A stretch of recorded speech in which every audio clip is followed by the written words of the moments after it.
Yang kedua ialah 10 ke 15 tahun. Tuan-puan bekerja makan gaji. Dalam masa yang sama tuan-puan buat bisnes, cari duit ekstra. Tuan-puan, kalau tuan-puan nak menabung dan mengharapkan gaji saja, tuan-puan, tabungan tuan-puan ada limit. Kalau tuan-puan menabung, maksudnya tuan-puan kurang duit untuk berbelanja. Tapi tuan-puan, kalau menabung 100%, tuan-puan tak ada duit nak belanja. Apa solution nak tambah tabungan dan bina harta? Kena tambah pendapatan. Pergi buat ekstra. Apa saja tuan-puan boleh buat ekstra?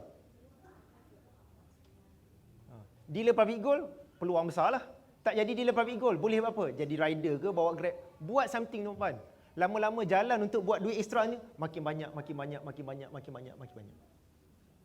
Buat dulu. Okey? Dan yang terakhir, 3 ke 5 tahun. 3 ke 5 tahun ialah tuan-puan jadi penyimpan emas public gold dan tuan-puan jadi dealer. Tuan-puan belajar macam mana sambil jadi dealer tuan-puan boleh dapat passive income 5,000 ke 10,000 setiap bulan. Sambil menabung emas, belajar. Tak kerja pun ada 5 ke 10,000. Berapa lama roadmap ni? 24 bulan.